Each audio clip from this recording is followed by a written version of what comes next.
My thoughts about her butt slipped out. Her reply was beyond belief. The spacecraft docked with a soft hiss, and Marcus pressed his face against the small window. Outside, the Galactic Assembly space station stretched across the darkness of space like a massive silver flower.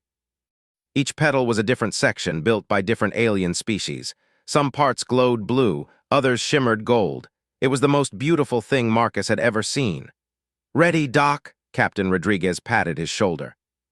"You're about to make history." Now he would be the first human to actually speak with aliens face to face. The airlock opened.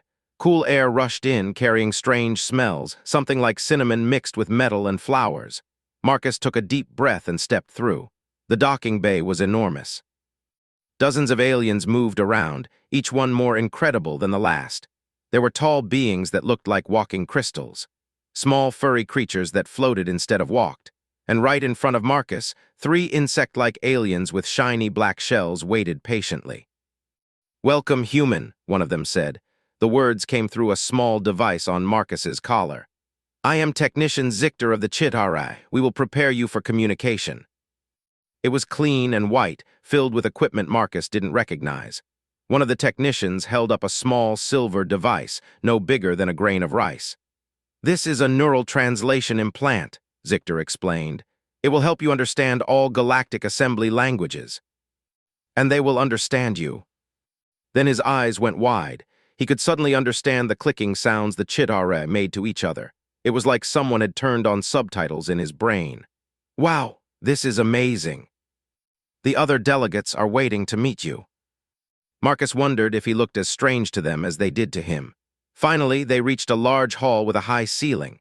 At least 50 different aliens stood around, talking in small groups. The room went quiet when Marcus entered. A tall figure walked forward. Marcus's breath caught in his throat. She was incredible. The alien woman stood almost 7 feet tall. Her skin was covered in smooth scales that shifted colors, deep green, then blue, then purple, as she moved. Her face was elegant, with large golden eyes and a refined snout. She wore flowing robes that seemed to be made of liquid silver. But what really caught Marcus's attention was her tail. It was long and muscular, moving behind her with perfect balance and grace.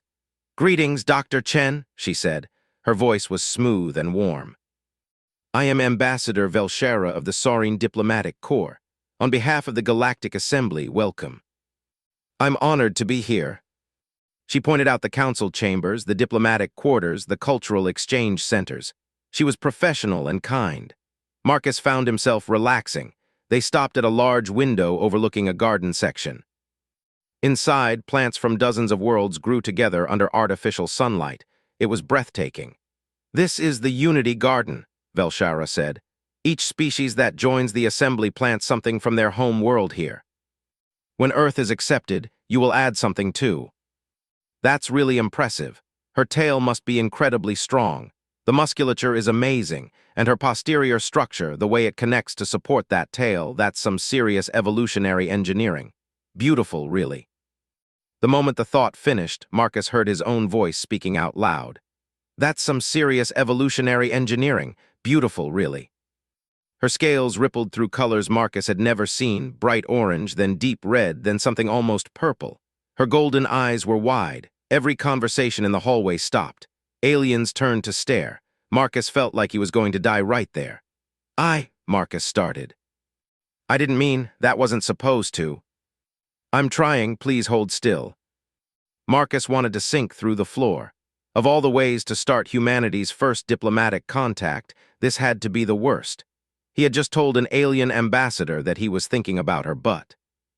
Actually thinking about her tail and posterior musculature in an anatomical way, but still, it sounded terrible. "Ambassador, I am so sorry," Marcus said quickly. "I was just observing the anatomical structure. As a scientist, it's fascinating how your species—" He was making it worse. Velshara held up one clawed hand. The gesture clearly meant stop talking. Her scales were settling into a deep purple color now. Was that anger, embarrassment? Marcus couldn't tell. "Dr. Chen," she said slowly. "I think we need to have a private conversation, now. Whatever you think is best." Marcus's first day at the Galactic Assembly had lasted exactly 23 minutes before he created an intergalactic incident. Velshara led Marcus through several corridors without saying a word. Her tail moved stiffly behind her now, not with the graceful swaying from before. Marcus followed, his heart pounding so hard he could hear it in his ears. They entered a small private room. It had comfortable chairs, soft lighting, and a window showing the stars outside. Velshara pressed a button on the wall, and a light above the door turned red. "Privacy mode activated," she said. "No one can hear us now." Velshara remained standing, her arms crossed. Her scales were still that deep purple color. "Do you know what you said to me?" she asked. Yes, I'm so sorry. I was just thinking as a scientist, observing the anatomical. Let me explain something to you. A strong tail means good genes to pass to children." "Really?" "Oh no."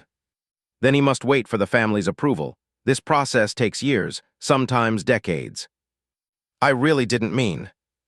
"In all my years as a diplomat, no one has ever been so direct with me, so honest. Do humans always speak their thoughts so freely?" That's why this was so embarrassing. We don't usually wait years to show interest in someone. He might just tell her, or ask her to have coffee, or dinner. Sometimes people just start talking and realize they like each other. No waiting period. To risk rejection so easily. Velshara's tail swished thoughtfully. Most galactic species are not like this. We are careful, controlled. We follow rules that are thousands of years old. When she spoke, her voice was almost sad. "I am not sure anymore. I have followed every rule my entire life. I have been a perfect Saurine diplomat. I have never taken a risk or shown my feelings." She looked at Marcus. "And I have never experienced what you humans call." "What is the word, butterflies?" "I am 147 years old, and I have never felt butterflies." "Chen, I have a proposal for you." "Great. What do you think?" "When you said those words, my scales turned colors you saw. Do you know what those colors mean?" "Oh." "Then I accept your proposal, Ambassador." "What happened to the technician who installed my implant?"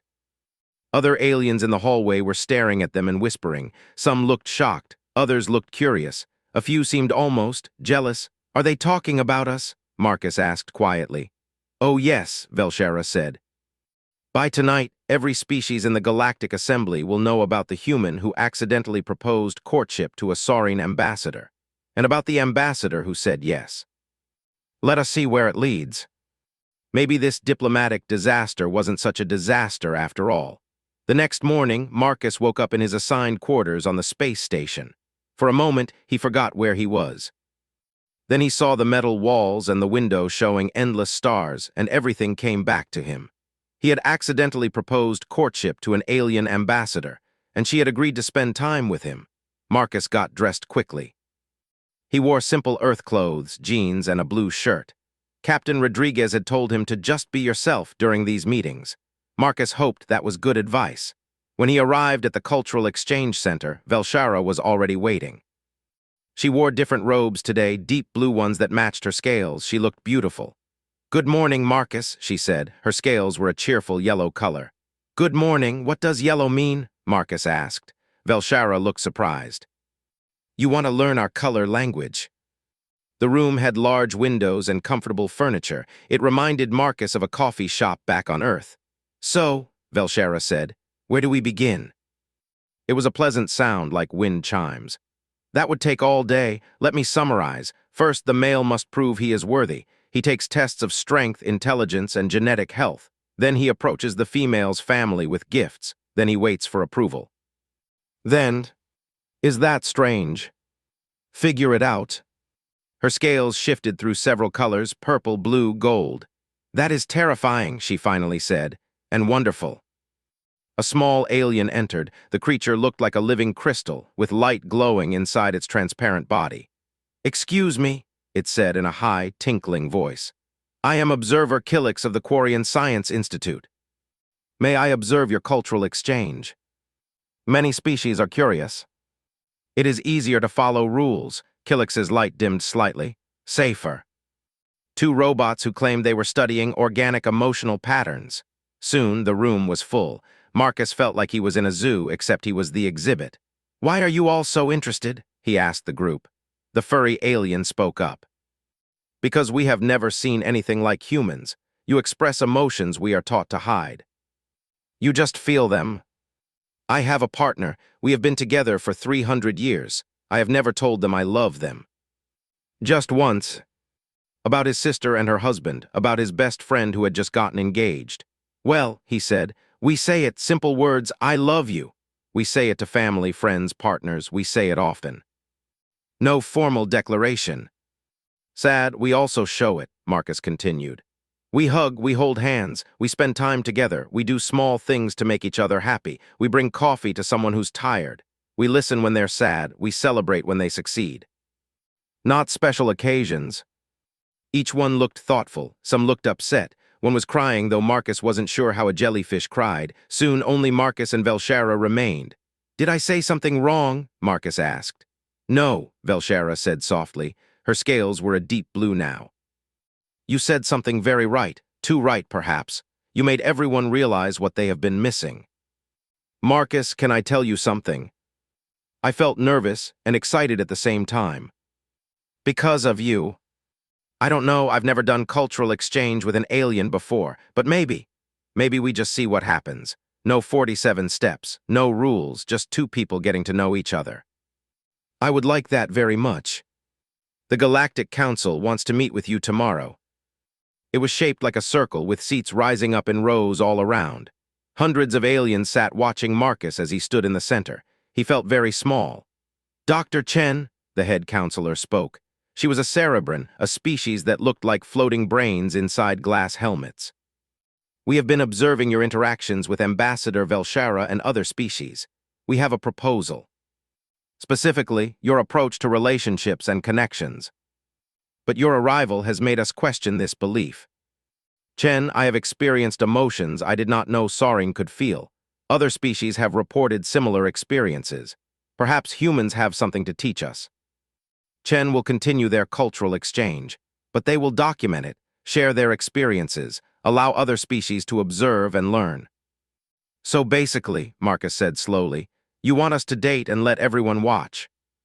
Yes, the Cerebrin said, exactly that, do you agree? But only if Velshara is comfortable with it. We follow the human way, we see what happens naturally. Behind them at a respectful distance, observer Killix followed with recording equipment. This feels very strange, Velshara said quietly, being watched. I want to do this. Velshara's tail brushed against his hand as they walked. I want to understand these feelings, and I want to help others understand them too. The fish swam in spirals, their scales reflecting rainbow colors. They are beautiful, Marcus said. On my planet, we say that if two people watch the fish together and see the same rainbow, they are destined to be together. Velshara pointed. They're gold and purple. Over the next week, Marcus and Velshara attended different cultural events together. Each one showed them how emotionally distant the galaxy had become. At a Quarian bonding ceremony, they watched two crystal beings stand silently together for 3 hours. No words were spoken. No emotions shown. At the end, they simply acknowledged each other with a nod and walked away. They just got married, Killix explained. In our culture, silence means acceptance. Words are unnecessary. To express how they feel. After 300 years, I want you to know that you make my light brighter. At a Cerebrin logic symposium, Marcus watched two highly intelligent beings discuss their decision to become partners. They presented charts and graphs showing their genetic compatibility, financial stability, and logical reasoning for the partnership. Do you love each other? Marcus asked them afterward. The Cerebrin's brains pulsed with confusion. Love is an inefficient emotion. We have compatibility, that is enough. We have lived our entire lives by logic. We thought that was correct. But the next day, Marcus heard they had canceled their partnership agreement. They wanted to explore emotional variables before making a decision. At a Saurine formal dinner, Marcus met Velshara's colleagues. They were polite but distant. One female Saurine, Calvin, seemed especially cold. Ambassador Velshara is making a mistake, Calvin said loudly. Associating so closely with a human, skipping all proper protocols, it is disgraceful. Her touch was gentle but firm. Calvin, Velshara said calmly, have you ever felt joy, real joy, not satisfaction from following rules but actual happiness? That is not relevant. No one had ever challenged Calvin like that before. Later, as Marcus and Velshara walked back to the diplomatic quarters, Velshara stopped suddenly. Marcus, I need to tell you something. I have been thinking about what you said, about humans saying, I love you when they feel it. I do not know if what I feel is love. I have no experience with it. But I know that when I am with you, my hearts beat faster. When I am not with you, I miss you. When you smile, I feel warm inside. Is that love? Somewhere in the distance, other aliens walked past, but Marcus didn't notice them. Can I try something? Marcus asked softly. What? May I kiss you? When they pulled apart, Velshara's scales were colors Marcus had never seen before, swirling rainbow patterns that seemed to glow from within. That was, she whispered. Yeah, Marcus agreed. Behind them, they heard a soft chime. Kylix was still following with recording equipment. The crystal alien gave them a thumbs up, a human gesture it had learned. Did you get all that on camera? Marcus asked, laughing. Every moment, Kylix said happily. This will help so many people. Others looked curious, but many looked hopeful. Word spread quickly through the station. The human and the Saurine had kissed. It was the first recorded cross-species kiss based on genuine emotion rather than political alliance. The experiment was working. But for Marcus and Velshara, it had stopped being an experiment. It was becoming something real. Marcus woke up to urgent knocking on his door. He stumbled out of bed and opened it. Captain Rodriguez stood there looking worried. Doc, we have a problem, the captain said. The council called an emergency meeting. You need to get dressed. Now. Velshara found Marcus in the crowd. Her scales were dark blue, the color she showed when stressed. I am sorry, she said quietly.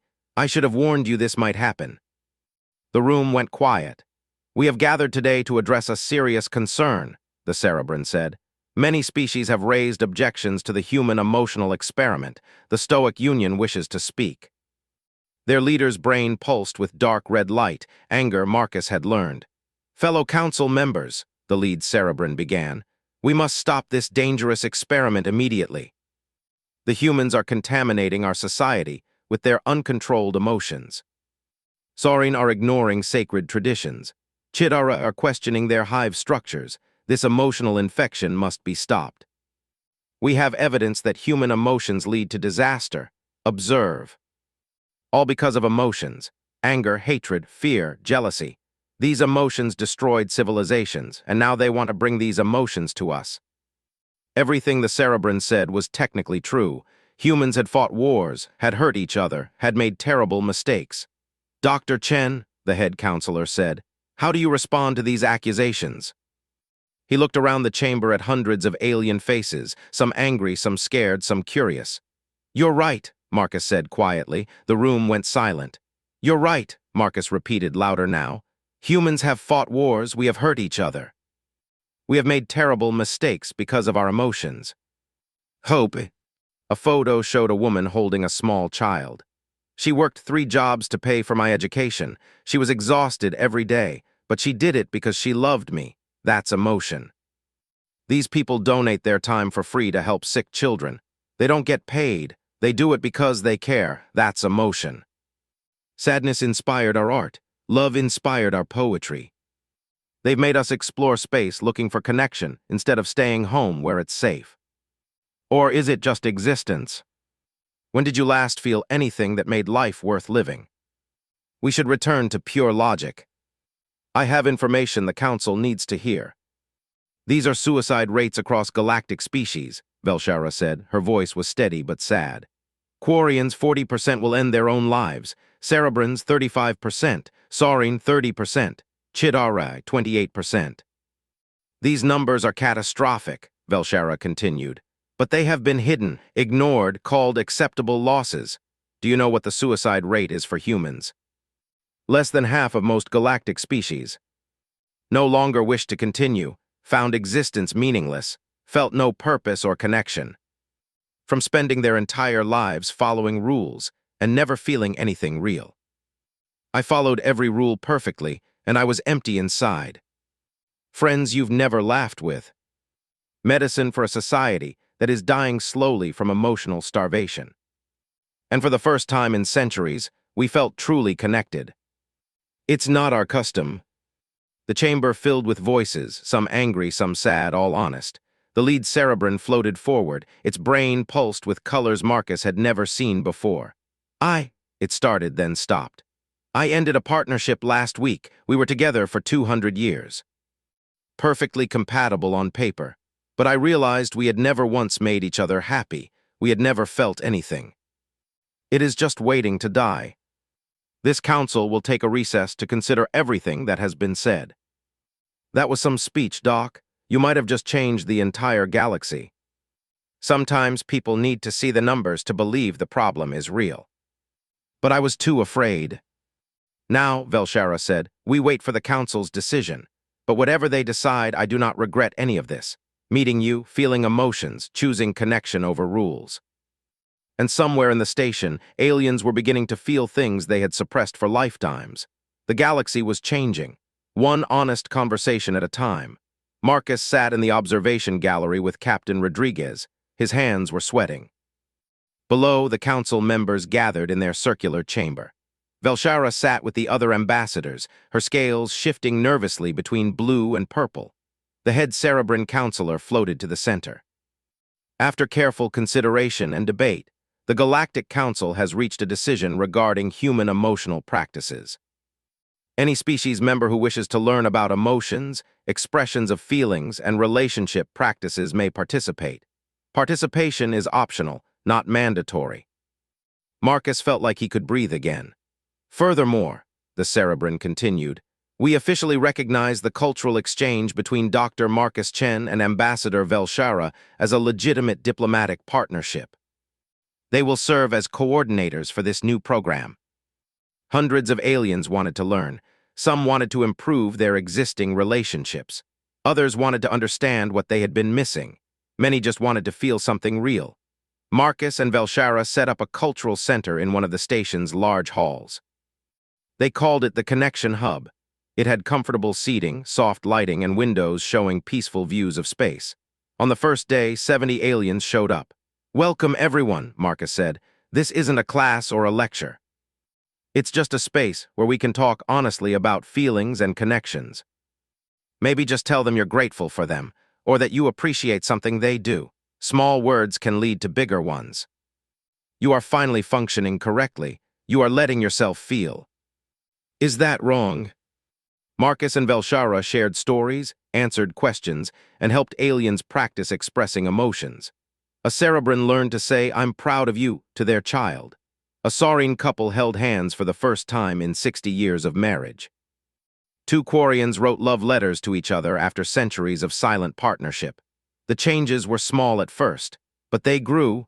Marcus became something he never expected, a celebrity. Aliens recognized him in hallways. They stopped him to share stories about how his words had changed their lives. Some asked for photos, others just wanted to shake his hand. This is weird, Marcus told Velshara one evening as they walked through the station gardens. I'm just a linguist. I'm not special. Velshara, Marcus said softly, can I ask you something? Marcus Chen, are you asking if we are in a romantic partnership? It is very serious, very permanent. If you want that too. When they pulled apart, Velshara pulled something from her robe, a small pendant with an intricate pattern that matched the scales on her neck. This is my pattern, she said. I had it made for you. Will you wear it? It was beautiful, gold and green and purple all swirling together. I will wear it always. I want everyone to know. The ripple effects continued throughout the station. A cerebrin and a Quarian began a romantic relationship, the first recorded partnership between their species in thousands of years. They said emotions were what helped them see past their cultural differences. 3 Chitara left their hive to form an independent family unit. Their hive queen, instead of being angry, said she was proud of their courage. A group of Saurines started a music performance group, expressing joy through art for the first time in their culture's modern history. The Galactic Assembly itself changed. Council meetings became more productive. When species disagreed, they talked about their feelings instead of just their positions. They found common ground through empathy. Alliances formed based on genuine friendship rather than just strategic benefit. It is remarkable, Killix told Marcus one day. For the first time in my career, I actually enjoy coming to work. People smile at each other now. They ask how you are and actually want to know the answer. One evening, Marcus was reviewing translator protocols with a Chitara technician. They were making sure no more accidents happened with the neural implants. "Dr. Chen," the technician said slowly, "I found something strange in your original implant installation records. The malfunction that broadcast your thoughts, it was not an accident. The modification request came from within the Saurine Diplomatic Corps." "Who requested the modification?" "I need to tell Velshara," Marcus said, standing up quickly. "Dr. Chen, wait," the technician said. "There is more. Calvin did not work alone. The Stoic Union provided the code. This was planned to embarrass both humans and Ambassador Velshara. Someone had deliberately tried to sabotage Earth's first contact. They had wanted to humiliate him and Velshara. They had wanted to make humans look bad. But their plan had backfired spectacularly." "Thank you for telling me," Marcus said. "I need to take this to the council." He found Velshara in their usual meeting room, reviewing reports. When she saw his face, she stood immediately. "Marcus, what is wrong? Your face is all red." "I just found out something about my translator malfunction." As he spoke, Velshara's scales changed rapidly through colors he had never seen before. When he finished, she was quiet for a long moment. "Calvin," she finally said, "I should have known. She has always opposed change. Always feared anything new." Together, the emergency council session was packed. Every seat was filled. Aliens stood in the aisles. News of the sabotage had spread quickly through the station. Calvin stood in the center of the chamber, her scales a dull gray. She looked smaller than Marcus remembered. Beside her stood 3 Cerebrans from the Stoic Union, their brains pulsing with dark colors. "Calvin of the Saurine Diplomatic Corps," the head counselor began. "You are accused of sabotaging Dr. Chen's neural translator. Do you deny this?" Then she raised her head. "No, I do not deny it." Afraid that humans would ruin everything we had built over thousands of years, she looked at Marcus. "I wanted to embarrass you, to make humans look foolish and emotional. To make the council reject Earth's application to join the assembly. We still believe this, but we did not intend for the situation to develop as it did. Our plan had the opposite effect. Instead of showing human weakness, it showed human strength. And I realized something," her voice cracked. "I was not just afraid of change, I was jealous. Never felt what you feel. I have been empty my whole life, and I saw you finding happiness so easily. It made me angry. I have seen people smile again, connect again, feel again, and I realized I wanted that too, but I was too proud to admit I was wrong. And I regret everything. The connection, the changes that had swept through the galaxy. I don't want punishment," Marcus said quietly. "What?" several aliens said at once. "I want understanding," Marcus explained. "Calvin made a mistake, but she's here being honest, taking responsibility. That takes courage. And honestly, if her sabotage hadn't happened, Velshara and I might never have gotten together. None of these positive changes might have occurred. But I think she's already learned her lesson. Maybe instead of punishment, she should help us, help teach others about emotions and connections. We move forward together. And we believe in second chances." The Cerebrans would publicly acknowledge their error and support the emotional consultation program. As the chamber began to empty, Velshara pulled Marcus aside. "There is something I need to tell you," she said. Her scales were shifting nervously. "Something I should have said before.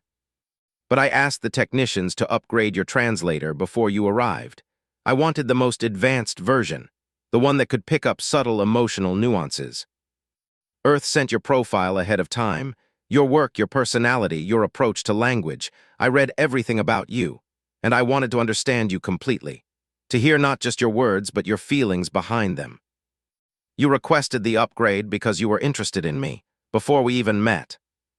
Learned about your passion for understanding others, and something in me responded, something I had never felt before. She added the malfunction code without my knowledge. But Marcus, you must believe me. I never wanted your thoughts to broadcast publicly. I never wanted to embarrass you." "This whole thing," Marcus said, still laughing. "We keep thinking everything happened by accident, but really parts of it were meant to be. You were interested in me. I was interested in you." The universe just gave us a very weird push in the right direction. If you hadn't requested that upgrade, if Calvin hadn't sabotaged it, if everything hadn't happened exactly as it did, we might not be here right now." They kissed right there in the corridor. Other aliens walked past, but neither of them cared anymore. 6 months later, Marcus stood in front of the Unity Garden. The grand opening ceremony for the Interspecies Cultural Exchange Program was about to begin. The program had grown beyond anything he had imagined. 50 different species now participated. Thousands of aliens had learned to express emotions, build connections, and create meaningful relationships. Suicide rates across the galaxy had dropped by 20%. Divorce rates for species that had such a concept had decreased. But more importantly, happiness reports had tripled. "Ready?" Velshara asked, coming to stand beside him. Her scales were brilliant gold, her permanent color now Marcus had noticed. She was happy. "Ready," Marcus said. They walked to the podium together. Hundreds of aliens had gathered, representatives from every galactic assembly species. Even Calvin was there, her scales a healthy green. She had become one of the program's most dedicated volunteers. "Welcome, everyone," Marcus began. "6 months ago, I arrived at this station and accidentally started a revolution, not with weapons or threats, but with something much more powerful: honesty. Today, we officially open the Interspecies Cultural Exchange Program, a place where any being from any species can learn to connect, to feel, to live fully instead of just existing. Before this program, I was alive for 400 years but never truly living. Now I laugh every day. I tell my partner I love them every morning. I feel joy. Thank you, Marcus. Thank you, Velshara. Thank you for showing us the way." A Cerebran who had reconciled with their estranged child. A Saurine couple who fell in love after 70 years of arranged marriage. 2 Chidhara who had started the first cross-hive artistic collaboration in history. The ceremony ended with the traditional planting.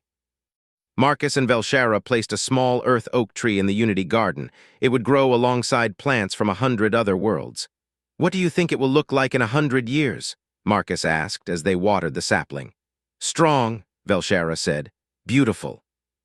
Connected to all the other plants around it, but still uniquely itself." She smiled. "Like us." Through the windows, Earth was visible in the distance, a blue marble against the darkness. "Do you miss home?" Velshara asked. "Sometimes," Marcus admitted, "but home is where you are now." "That is the most romantic thing you have ever said to me." "That was chaotic." Friends shared meals and stories. The galaxy had changed, not through force or law, but through connection, through the simple, powerful act of being honest about feelings. And it all started with one embarrassing moment, one malfunctioning translator, and 2 people brave enough to feel. Marcus looked at Velshara. She looked back at him. And without words, they both knew the same truth.